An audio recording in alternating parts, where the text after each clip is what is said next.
Nós iniciamos esse mês de março com um propósito, com os nossos 2 cultos e uma palavra rema, eu e a minha casa. Quantos podem dizer junto comigo, eu e a minha casa serviremos ao Senhor? Durante esse mês nós tivemos também o seminário para todos os casais, e Deus tem falado conosco de maneira muito importante sobre a família. E hoje eu gostaria de retomar um pouquinho do que Deus tem falado conosco nesse mês, de uma maneira diferente, com um novo desfecho no dia de hoje. Esse mês de março é muito importante também para a minha família, porque no mês de março eu completo o aniversário de matrimônio, e nesse mês eu e a minha esposa Alessandra fizemos 17 anos de casados, e também a nossa filha mais velha, Rebeca, ela também faz aniversário em março. Então é um mês muito importante para a nossa família. A Rebeca completou 14 anos agora em março. Eu creio que eu tenho uma foto do meu matrimônio aqui. Eu posso colocar aqui para vocês darem uma olhadinha. Um pouquinho tempo atrás. Eu era só uns 5 anos mais jovem aí do que hoje. Então, queridos, Deus tem um propósito tremendo para a nossa vida, a nossa casa e a nossa família. É isso que Deus tem falado conosco. E eu queria usar o mesmo tema que nós tivemos aqui há um tempo atrás, no seminário de casais, para que hoje nós pudéssemos dar um passo além no propósito de Deus nessa manhã. E o nosso tema será o seguinte: protegidos por Deus. E aqui nós temos como tema, como ilustração, a arca de Noé, que é uma palavra rema importante que Deus tem trazido ao nosso coração por todo esse mês. Protegidos por Deus. E eu gostaria de ler com vocês o texto que está em Mateus, no capítulo 24, do verso 37 ao 39. Mateus 24, do verso 37 ao 39, diz assim: como foi nos dias de Noé, assim também será na vinda do Filho do Homem. Pois nos dias anteriores ao dilúvio, o povo vivia comendo e bebendo, casando-se e dando-se em casamento, até o dia em que Noé entrou na arca. E eles nada perceberam, até que veio o dilúvio e os levou a todos. Assim acontecerá na vinda do Filho do Homem. Esse texto, Jesus, no Evangelho de Mateus, está falando sobre o final dos dias, os últimos dias, quando ele mesmo voltaria. E os discípulos estavam perguntando: qual que é o sinal do final dos tempos, Senhor? Quando acontecerá essas coisas? E Jesus disse: o final dos dias será parecido como os dias de Noé. E o que quer dizer isso? Por isso essa palavra é importante, é atual para as nossas vidas, porque Jesus disse que nos últimos dias nós viveríamos dias parecidos como os de Noé.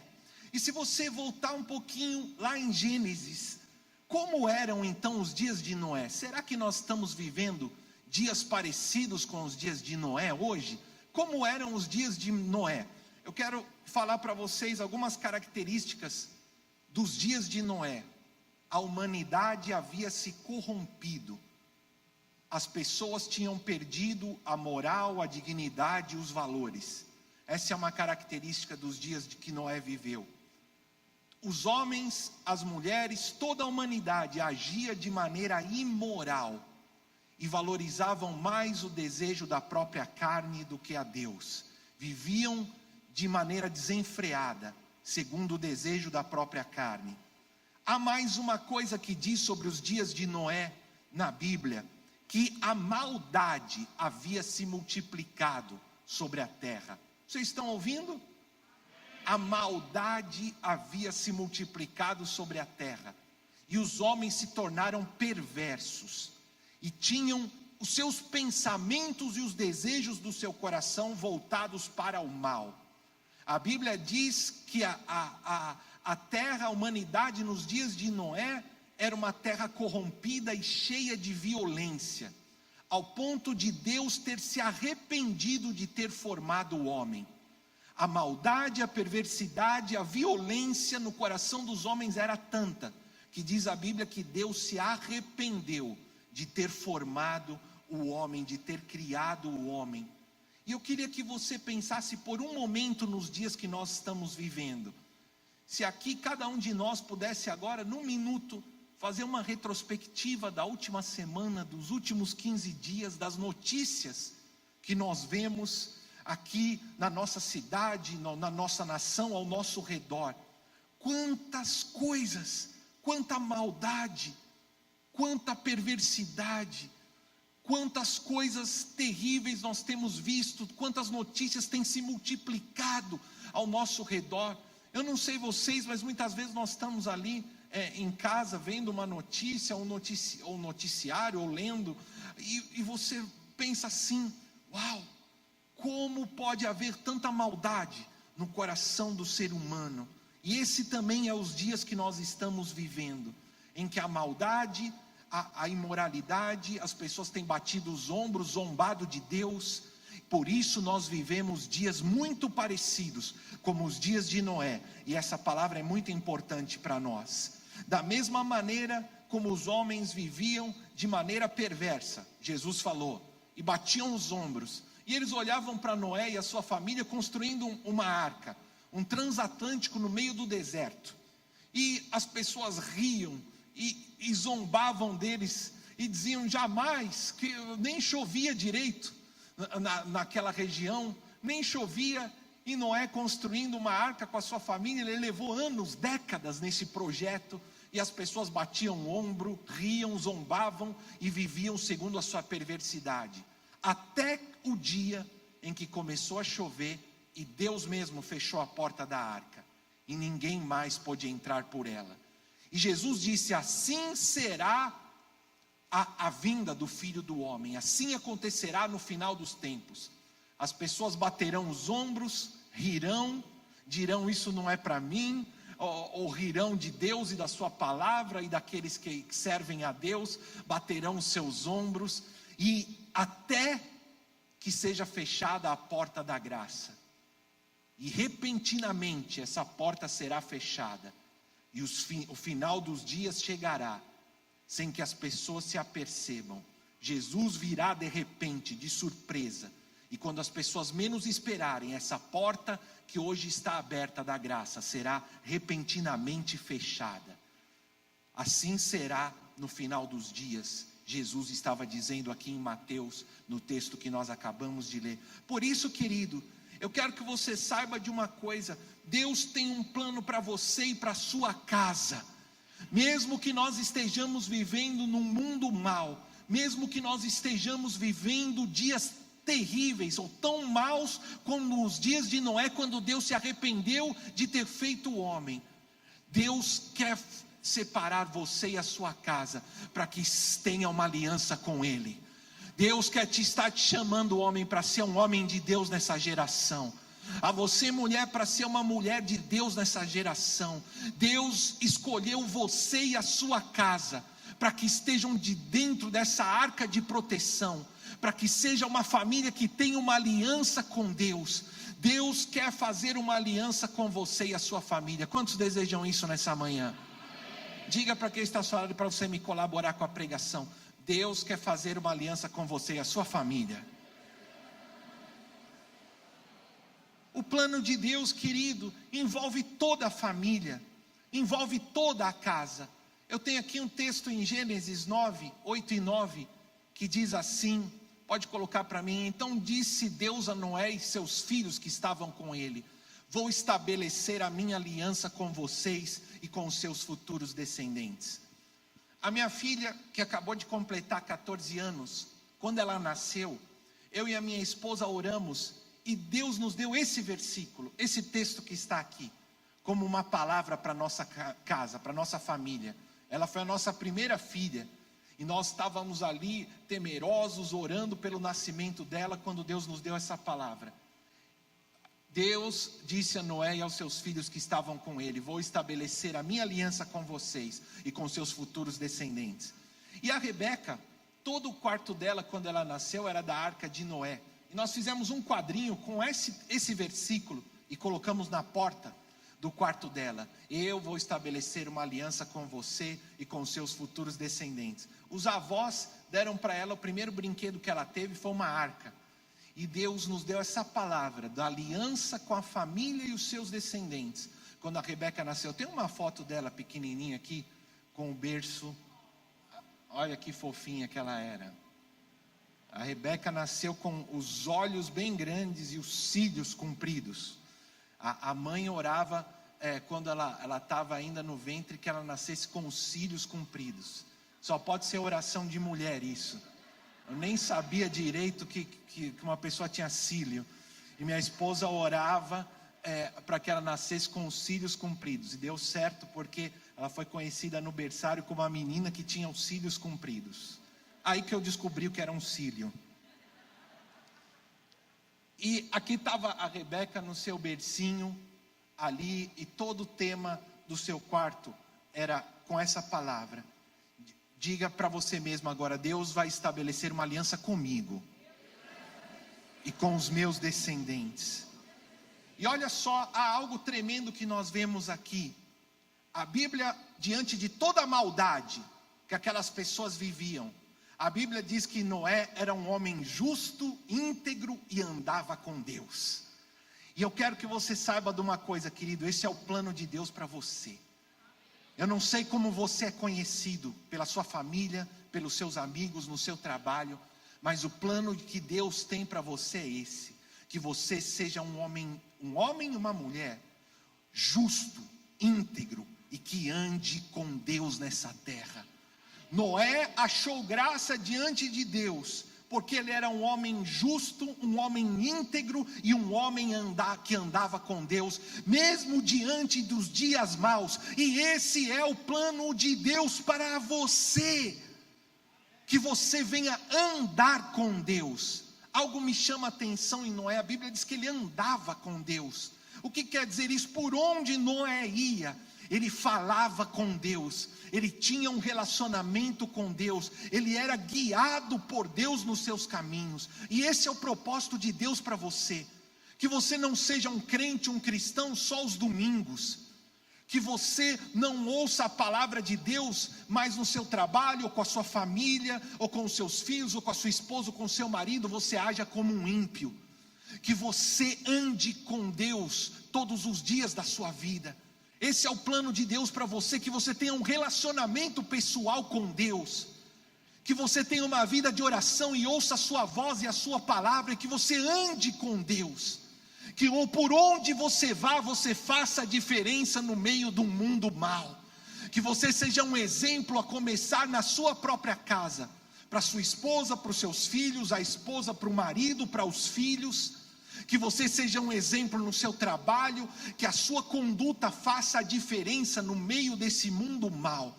Que assim como Noé, as pessoas possam olhar para você e dizer: aqui está um homem, aqui está uma mulher que é diferente. Porque diante desse mundo mau, está aqui alguém que é justo, alguém que é bom, alguém que tem um relacionamento com Deus. Esse é o propósito de Deus para você e para toda a sua casa. Querido, há algo que você precisa saber também hoje: o plano de Deus inclui toda a sua família. O plano que Deus tem para você não é só para o homem, não é só para a mulher, não é só para um dos filhos. O plano que Deus tem para você inclui toda a sua família. E Noé logo colocou todo mundo para trabalhar na arca. Noé, a sua esposa, os seus filhos, as esposas dos seus filhos, todos fizeram parte desse projeto. Todos fizeram parte desse projeto e todos foram salvos e entraram na arca e foram protegidos. Noé, a sua esposa, os seus filhos, as esposas dos seus filhos, toda a sua casa estava envolvido nesse projeto e todos foram guardados dentro dessa arca de proteção de Deus. Esse é o plano de Deus para você e a sua família. Quantos creem? Amém. Quantos creem? Por isso, hoje mais uma vez, Deus está pedindo que você priorize a sua família. Que você coloque o relacionamento matrimonial como algo muito importante. Que você tome a educação dos seus filhos como uma prioridade grandiosa na sua vida. Que você priorize a sua casa, que você priorize a sua família, que você ore, jejue, não desista, que você creia no plano de Deus, que não é só para uma pessoa, mas que é para toda a sua casa e que é para toda a sua família.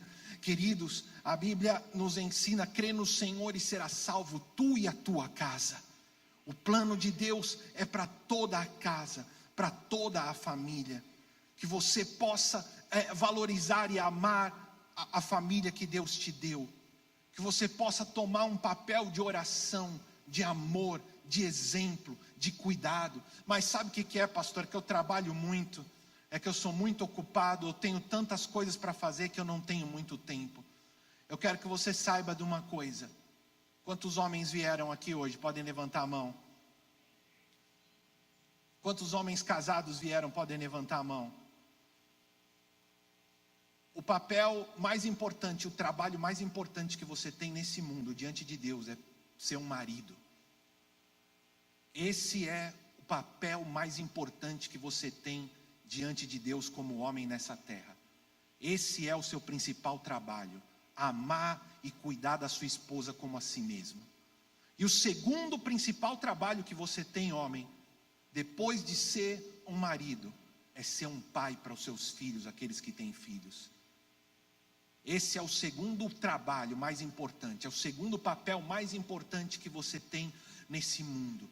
É poder amar, cuidar, dar a vida pela sua esposa e pelos seus filhos. É isso que Deus espera do homem. Por isso a Bíblia fala que o homem deve amar sua esposa como Jesus ama a igreja.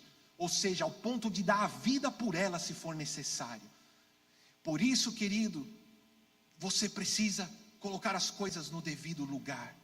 Você precisa priorizar e colocar o seu matrimônio e a educação dos seus filhos como um lugar de honra que merece na sua vida. Nossa apóstola nos ensina a cadeia de autoridade, que todos vocês praticamente conhecem.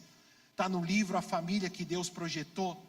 Um Deus trino que está acima de todos. Em segundo lugar, o homem mais a mulher igual a um. Ou seja, queridos, depois de Deus, a coisa mais importante que você tem é o seu matrimônio. Depois de Deus, vou repetir mais uma vez, a coisa mais importante que você tem na sua vida é o seu matrimônio. O homem e a mulher como um diante de Deus. Depois vem os filhos, e olha só lá embaixo, depois estão todas as outras coisas.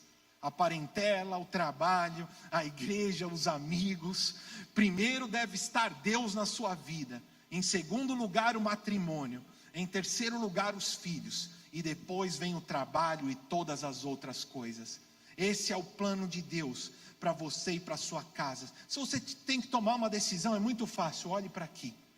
Se você tem dúvida do que fazer, priorize a Deus, priorize a sua família, priorize o seu matrimônio, priorize os seus filhos, e Deus se alegrará e colocará você e a sua casa nessa arca de proteção. Quantos recebem isso para a sua vida? Queridos, dá muito trabalho, alguém vai dizer. Quantas mulheres também vieram? Quantas mulheres casadas vieram? Igualmente. O seu primeiro trabalho é mais importante da sua vida, é poder ser uma esposa para o seu marido, poder estar ao seu lado, o correspondendo, o ajudando, orando, sustentando com as palavras, com boas palavras. E o segundo papel mais importante que você tem é o de mãe para os seus filhos, é poder cuidar, trazer a educação, os valores de Deus no coração deles, sustentar a sua casa com boas palavras, com oração, e depois vem as demais coisas. A mulher sábia edifica a sua casa, enquanto a tola destrói. E como a mulher pode fazer isso? Com as palavras da sua boca. Uma mulher tola pode destruir a sua casa e o seu marido com palavras incorretas, com a crítica, com a murmuração, com a queixa. Mas uma mulher sábia pode construir uma casa através de boas palavras, da oração, do elogio e de palavras de apreciação na vida do seu esposo e também para os seus filhos. Quantos aceitam esse desafio? Queridos, é um trabalho duro, é verdade. Assim como foi duro para Noé construir essa arca, ele demorou quase uma vida. Também Deus tem esse trabalho para você: edificar uma família que ame e sirva a Deus nessa terra. Ainda que você tenha que fazer isso por toda a sua vida, que você faça com amor, porque essa é a principal missão que Deus te deu. Quantos recebem essa missão hoje? Amém. A Bíblia fala o seguinte, e eu quero que você ouça bem: se você falhou como marido, como pai, você falhou como homem diante de Deus. Você pode ganhar todo o dinheiro do mundo, pode ter milhões na conta do banco, ser o melhor engenheiro, o melhor advogado, o melhor tudo. Se você falhar como marido, como pai, você falhou como homem e falhou diante de Deus. Igualmente as mulheres. Você pode ter uma carreira importante, você pode ter sucesso no mundo inteiro, você pode conquistar qualquer coisa. Se você falhar como esposa, falhar como mãe, você falhou diante de Deus. Você falhou no papel principal. E sabe o que a Bíblia diz? Que quem falha como marido, esposa, pai ou mãe, que não cuida da sua família, que não faça mais nada para Deus. É isso que a Bíblia diz. Se você não cuida da sua própria família, da sua própria casa, da esposa, do marido, dos filhos, que você não faça mais nada para Deus. Sabe o que a Bíblia diz? Que quem não cuida da sua família é pior do que um incrédulo e negou a fé. Sabe o que a Bíblia diz? Que aquele que não cuida da sua família, que não cuide das coisas de Deus, que não faça mais nada para Deus, mas que primeiro possa cumprir com o papel mais importante que Deus lhe entregou e lhe confiou. Queridos, cuide do seu matrimônio, eu não tenho mais muito tempo. Ame, valorize a sua esposa, o seu marido, proporcionem tempos juntos, não economize os elogios. Você pode aproveitar essa semana com essa palavra rema e jantar com a sua esposa, um jantar romântico, que tal? Alguns talvez tenham um tempinho que não fazem isso, ou comprar flores para ela, ou um bombom, ou dizer uma palavra de apreciação, ou ter um momento em que vai deixar as crianças. Eu posso dar isso de lição de casa para vocês essa semana, se vocês quiserem. E que você gaste tempo com os seus filhos. Vou falar um minutinho porque eu não tenho mais muito tempo. Hoje em dia é muito fácil pegar uma criança pequena e dar um celular, um tablet na mão dele, falar, ó, fica brincando aí. Assim ele não importuna. Ou deixar que uma criança, um adolescente passe o dia inteiro na escola, ou o dia inteiro no celular, ou o dia inteiro na internet. E como isso é prejudicial, é perigoso.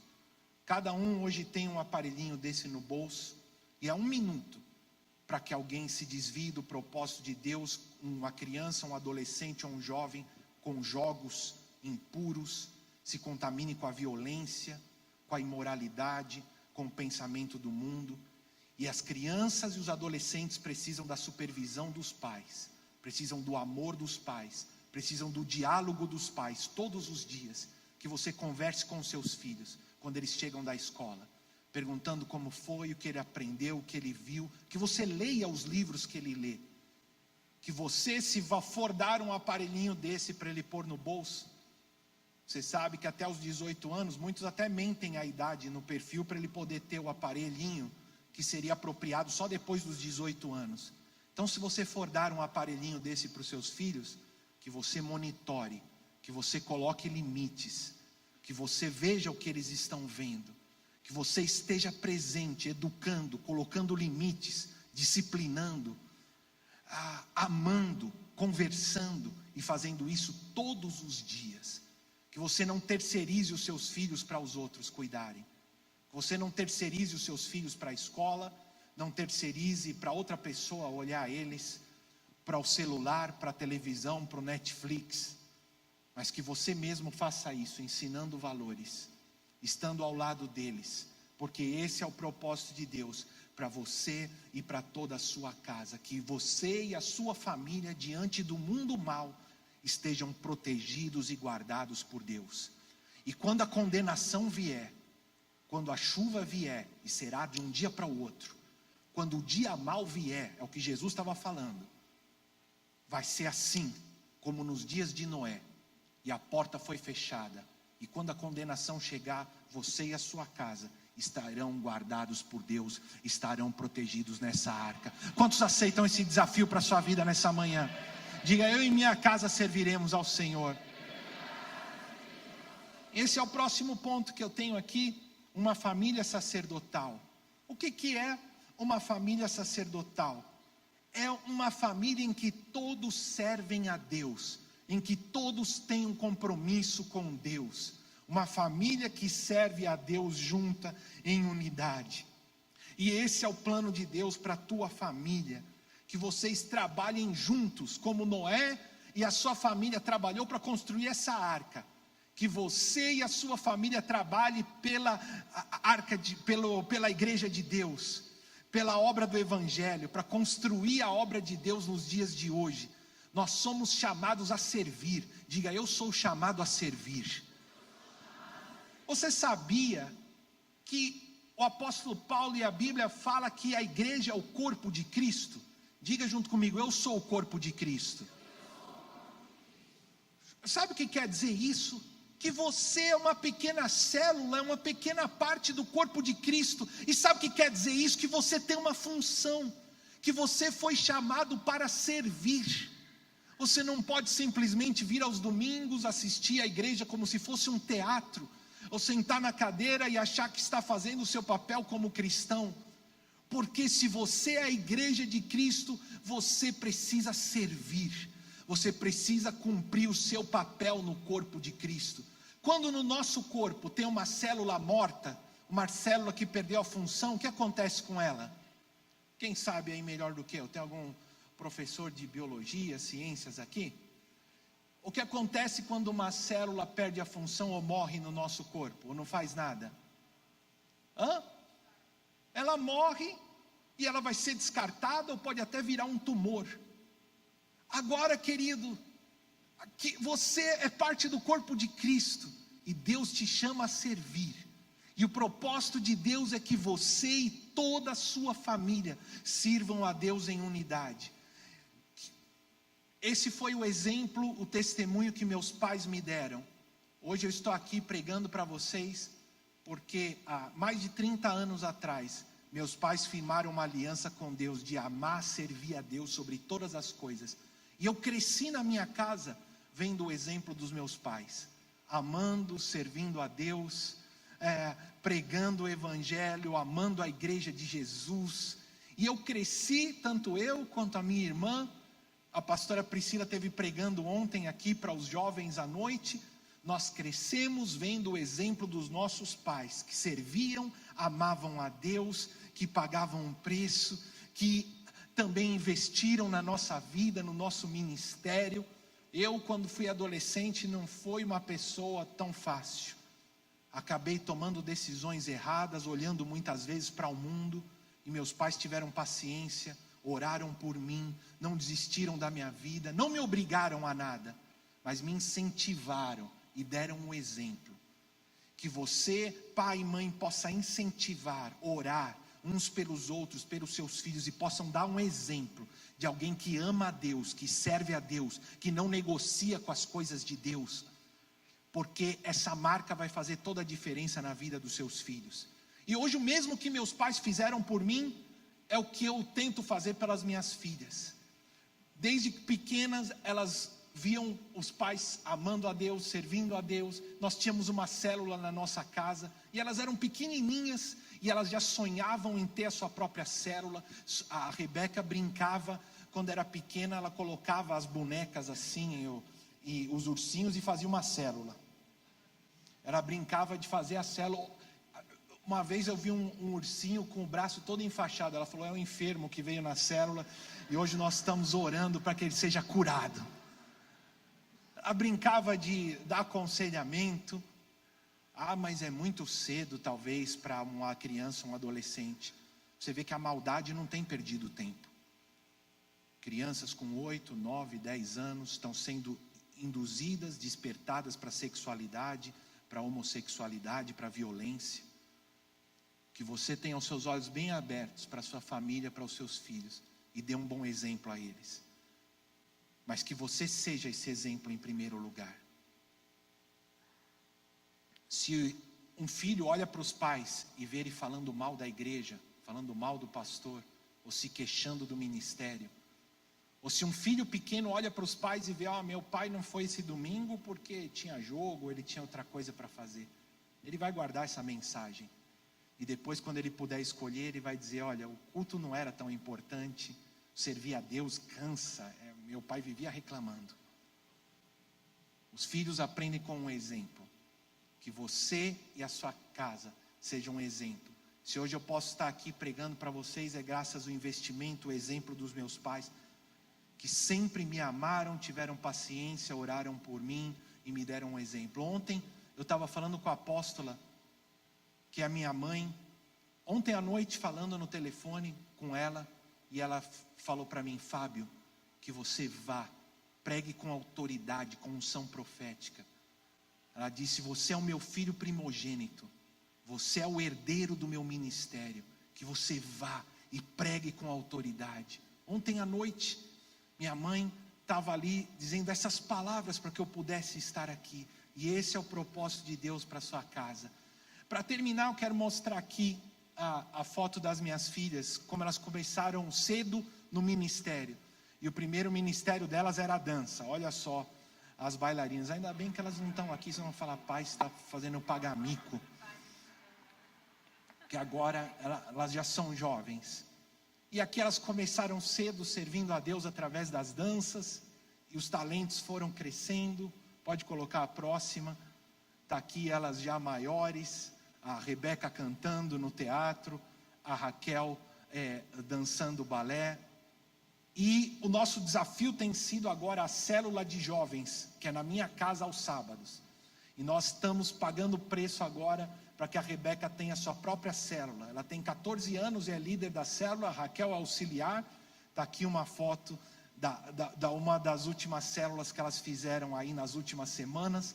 E todos os sábados, agora nós arrumamos a casa, preparamos tudo, ajudamos elas. E a Rebeca e a Raquel têm feito sua própria célula com todas as meninas da mesma idade, aos sábados à tarde, lá na nossa casa. A gente fica lá atrás da porta ouvindo elas pregarem, orarem. No outro dia eu encontrei a mãe lá atrás da porta assim, e quando olhei ela estava chorando, de ver Deus usando as nossas filhas, elas sendo exemplo, pregando, orando para outras meninas da mesma idade. Hoje elas estão aqui na Universidade da Vida, e esse é o plano de Deus para você e para sua casa. Quantos recebem? Amém. Queridos, a arca fala do final dos dias, e fala também da cruz. Pode colocar aqui para mim.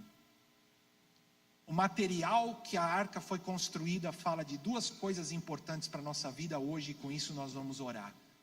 O material que a arca foi construída, a arca toda de Noé, é um símbolo do que Deus faria no futuro. É um símbolo do final dos dias e do que Jesus faria. E a madeira que foi construída a arca aponta para a cruz, que é o lugar que nós firmamos uma aliança com Deus. Cristo nos redimiu da maldição quando foi pendurado no madeiro. Por isso eu quero que você veja bem essa palavra. Diga junto comigo, Cristo me redimiu da maldição quando foi pendurado no madeiro. A cruz é esse lugar que nós temos uma aliança com Deus. E eu quero que você ouça agora, nós já terminamos para orar.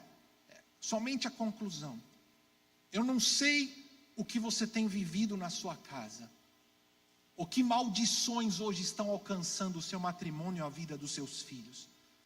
Talvez você tenha cometido muitos erros, mas hoje você tem uma nova oportunidade. Jesus foi pendurado no madeiro, e a cruz quer dizer uma nova oportunidade, é poder ser livre da maldição e da condenação. Talvez hoje você olha para a sua família e não vê coisas boas, ou vê problemas graves, ou vê quantos erros você cometeu até aqui, mas a cruz fala de uma nova oportunidade, fala de perdão.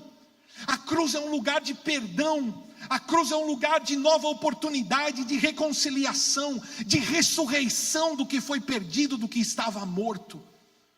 Talvez hoje você olhe e veja a morte, veja a separação, você não tenha esperança, mas através da cruz, aqui está a demonstração de que depois da condenação vem uma nova oportunidade. Noé e a sua família saíram da arca e formaram uma nova descendência para Deus nessa terra.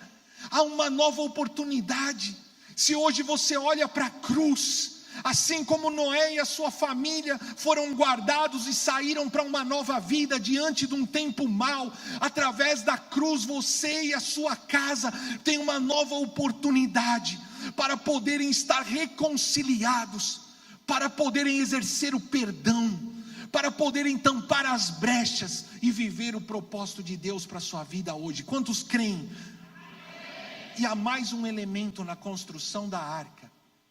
Ela foi feita de madeira e uma camada de betume foi colocada por dentro e por fora. E esse betume que impedia que a água entrasse e trouxe a junta ali a madeira, fala do sangue de Jesus. Diga junto comigo: pelo sangue de Jesus eu sou protegido. O betume com que a arca foi construída aponta profeticamente para o sangue de Jesus. Nós estamos no mês da Páscoa e vamos falar nas próximas semanas. O pai da família colocava o sangue na entrada da casa, e o anjo da morte não entraria nas casas onde tivesse a marca do sangue. Assim como na arca o betume impediu que a água da condenação entrasse, o sangue de Jesus traz redenção e perdão para os nossos pecados. Efésios 1:7. Nós temos a redenção por meio do seu sangue, o perdão dos pecados, de acordo com as riquezas da graça de Deus. Nós temos a redenção por meio do seu sangue, o perdão para os pecados de acordo com as riquezas da graça de Deus. Você hoje está preso. Você hoje não tem liberdade ou alegria no teu coração. Pelo sangue de Jesus, a redenção e liberdade. Você talvez reconhece que tem cometido ou cometeu muitos erros. Pelo sangue de Jesus, há perdão para todo o pecado. Eu quero que você saiba nessa manhã, querido, que o preço já foi pago. Que luta você tem enfrentado na sua família, no matrimônio com seus filhos. Que você ouça nessa manhã, nós já estamos concluindo para orar. A nossa vitória não virá com as armas humanas. Não adianta brigar com todo mundo, não adianta querer bater, não adianta querer discutir, não adianta forçar. A nossa guerra é espiritual, o Senhor nos ensina, não é contra carne ou sangue. Tome as suas armas espirituais. Os homens que vieram, o homem era o responsável por tomar o sangue e aspergir na porta da sua casa, e toda a sua família seria guardada. Que hoje os homens, as mulheres, todos que aqui estão, tomem o sangue de Jesus como essa arma de proteção. E como que eu vou aspergir o sangue nos dias de hoje? Confessando com a minha boca. Querido, que hoje mesmo, nós vamos orar agora, mas antes, quando você chegar na sua casa mais tarde, que você tome das mãos da sua esposa, tome das mãos dos seus filhos, ainda hoje, e ore por eles, ore pelos outros. Que você coloque as mãos na entrada da sua casa, das portas da sua casa, com autoridade. Quantos homens vieram? Os homens podem fazer isso, com a ajuda das mulheres, tomar e colocar as mãos hoje na porta da sua casa e declarar: eu declaro o sangue de Jesus sobre cobertura sobre a minha casa, e nenhuma praga e nenhum mal tocará a mim e a minha família. Que hoje você tome esse lugar de proteção pela sua casa. Que hoje mesmo o homem ore pela mulher, a mulher ore pelo homem, os pais orem pelos filhos. Declarem a cobertura do sangue de Jesus sobre cada um dos seus filhos, sobre as portas da sua casa. Que hoje você tome uma decisão de servir a Deus, junto com a sua família, junto com toda a sua família. Que hoje você decida consagrar a sua casa para Deus. Que hoje você tome uma decisão de fechar as brechas que você tem dado para o diabo. Imagina se tivesse um buraco naquela arca, Imagina se tivesse uma brecha naquela arca. A água entraria e traria condenação para todos. O Senhor te chama hoje a tomar a decisão de ser um dizimista, a tomar a decisão de congregar todos os domingos, a tomar a decisão de servir a Deus, de abrir uma célula na sua própria casa.